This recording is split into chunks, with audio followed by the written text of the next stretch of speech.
Over the past few weeks, Steelwool Studios have been sharing more and more as we approach the release of The Secret of the Mimic. But one thing they won't show us more of is the Data Diver. Wait a sec. They sent John FNAF a package? Maybe that's the Data Diver?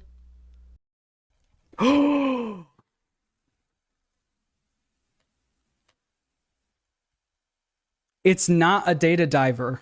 To date, we have less than 1 second of footage of it, and a poster that's more of an artistic representation than a faithful render.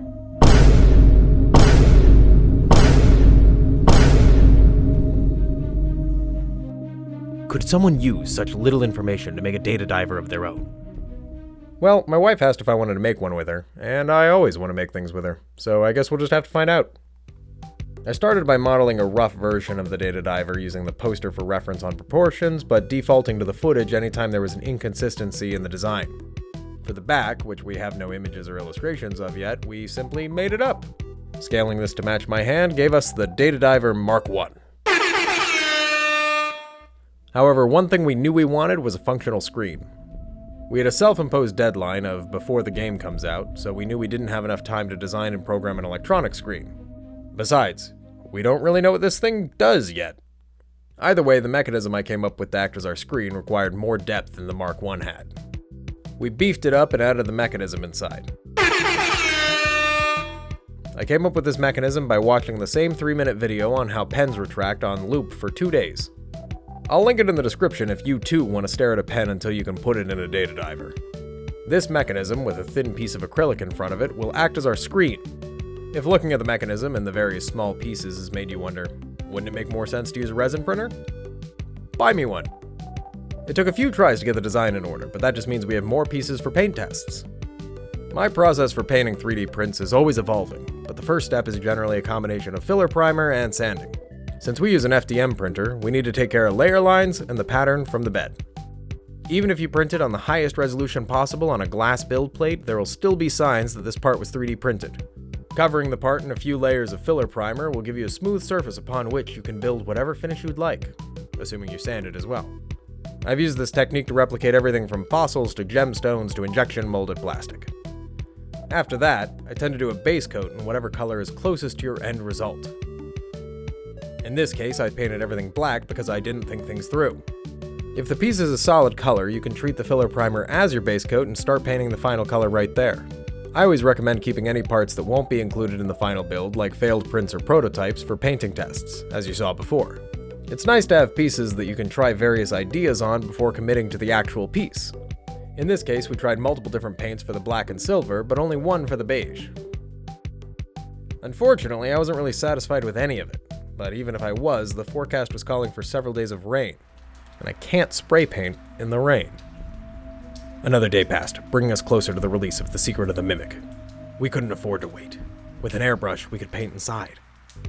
We'd been talking about getting an airbrush for over a year now, so we finally pulled the trigger and bought the fume hood, the airbrush, the air compressor, the hose, the inline moisture trap, and of course, the most important part, more beige paint. Once we set it up, I was immediately blown away by how well it applied Black 4.0. To look as dark as it does, Black 4.0 needs an exceptionally flat application. While this can be done with a brush, visible brush strokes mean that it doesn't look nearly as black as when it's applied with an airbrush. I also primed the metal pieces in a gloss black before giving them a layer of duraluminum.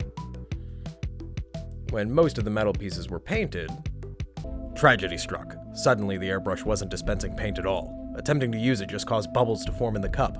We disassembled the airbrush entirely over and over again, cleaning it again and again. No amount of scouring Reddit, tearing it apart, and rebuilding it fixed the issue. One helpful Reddit user on a years-old post suggested beeswax to make a better seal between the body and the nozzle. We got a block of it, which temporarily fixed the issue. If the fix was a faulty seal, we would need a new O-ring, which meant more waiting. Secret of the Mimic was a day closer, but all we could do was wait. Were we doomed to finish this project after Secret of the Mimic released? The O-ring arrived, and the O-ring didn't fix the issue. In fact, now the beeswax wasn't helping either.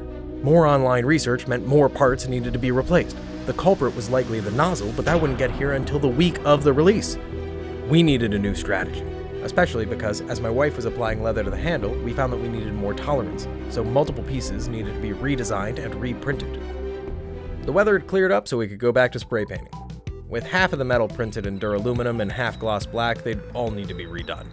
I was going to try something a bit different this time. Graphite powder.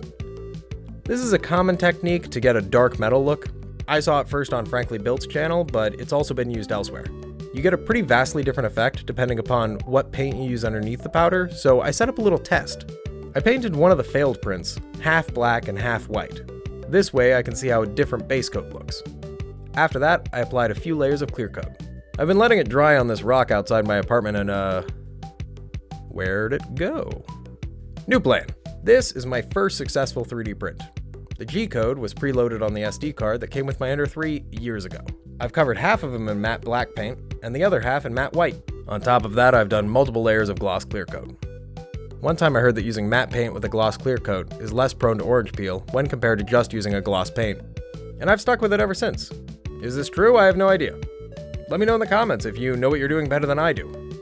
After you apply the clear coat, you just buff the print with the graphite powder using cotton balls. I think what I'm looking for is somewhere in the middle, so I'll use the only gray non-filler primer that I have, which happens to be Citadel. I've had good luck with it before. After priming, clear coating, and buffing, the result is dark metal. I think it's a little too dark for me to call it screen accurate, but I have to be satisfied given the timeline we're working on. While all that's been going on, I've been spray painting, sanding, and spray painting again all the beige parts, trying to get a nice finish. When we put them all together, we get this. Now you may have noticed that the screen just looks black and flat here. Check this out.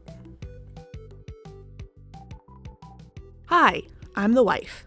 My 3 big tasks on this project were 1. Wrap the handle in self-adhesive leather. 2. Attempt to fix the airbrush multiple times.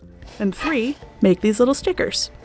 With a poster from Daco's interview with Steel Wool Studios freshly in hand, I used my iPad to trace the unlocked symbol from this illustrated data diver poster, filled in the gap to make a locked version, cut those out in a few different sizes on my Cricut, along with the acrylic for the screen, which was a huge pain if you were wondering.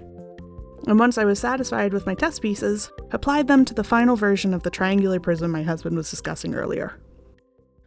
And that vinyl we got. Glows in the dark.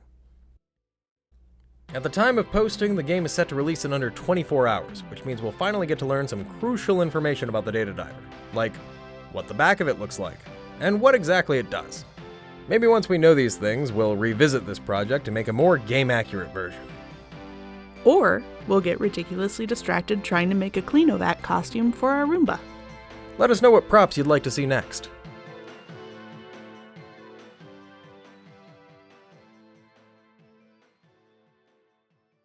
I'm not going to redesign this to put bolts here, but like, I'm tempted. It stays in for the blooper.